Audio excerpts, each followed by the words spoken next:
All right, day 5. So day 5 is going to be the last day of every week, basically, and I'll tell you what to do on the other 2 days at the end. But the mission for today is going to be very simple.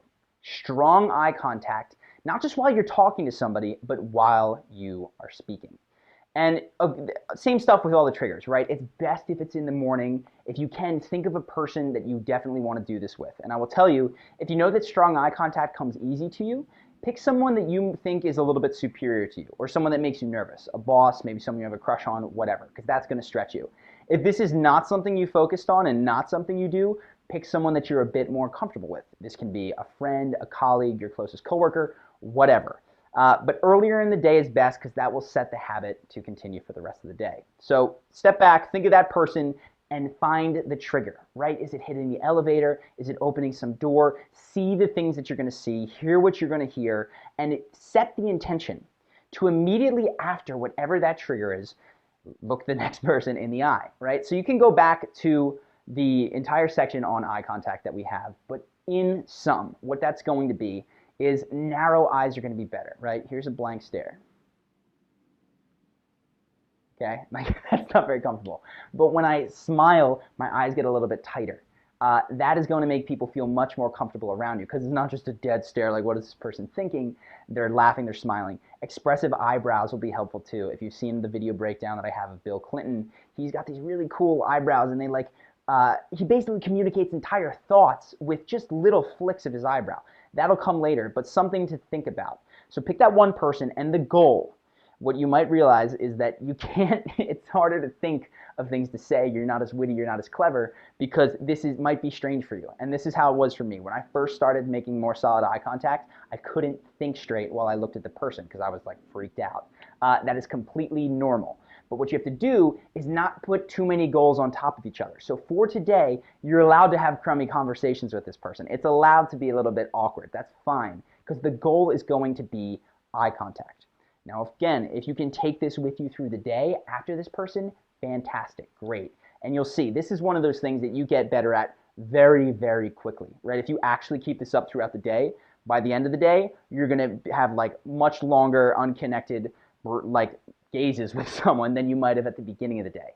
And again, I'm not too worried about the like 1,000-yard stare. When do you break? People naturally break. They'll break, you'll look away, you'll have a thought. This will happen. You don't have to be like a Terminator robot with your head locked on. But I would say longer eye contact is going to be better. I have never actually come across someone that had strong eye contact that was expressive with their face that looked too long. In fact, I've talked to people that would just go for minutes at a time, but because they were engaging and their eyebrows, it made them supernaturally charismatic.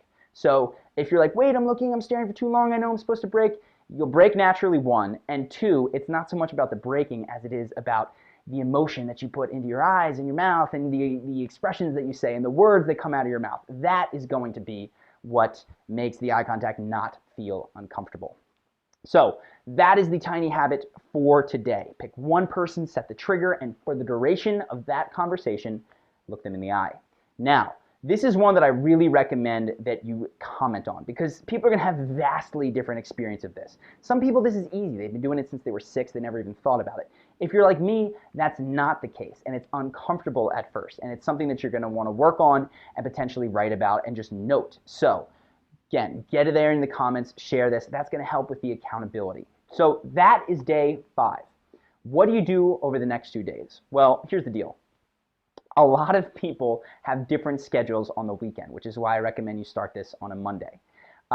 And so what I want to do is for the weekend, you can go back and pick any day that has helped you, or if you're like really good at just integrating all of them, go ahead, challenge yourself and do it in a tiny habit style, right? One thing that you need to do today, pick the day that was most impactful. But really what I need you to get out of the weekend is to reassess all the things that we've covered and look back and say, okay, which were the ones that I need to work on? Which were the ones that maybe did have a big impact, but I sort of let drop off, which is totally fine. That's the point. And if you can start to narrow it down, and if it's all of them, great, right? Go back to one at a time, bringing them in. It's going to get easier to start to add habits on top of habits because, well, at that point, they're habits, and you don't have to think about them. So the weekend is an opportunity for you to, one, reflect on what has been most valuable and what you want to take forward into forthcoming weeks. And then second, to start to even go back to those days or the days that you feel like might need more work and add other things.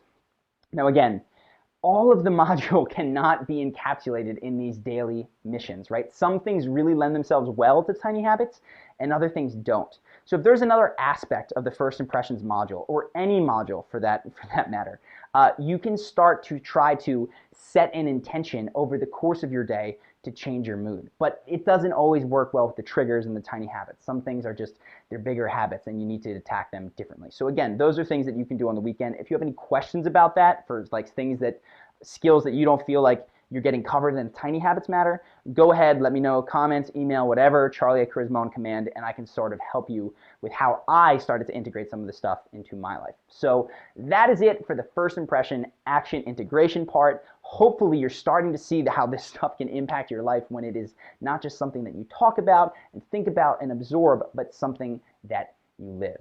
So very excited to start now with the next week. Enjoy your weekend, and I'll see you soon.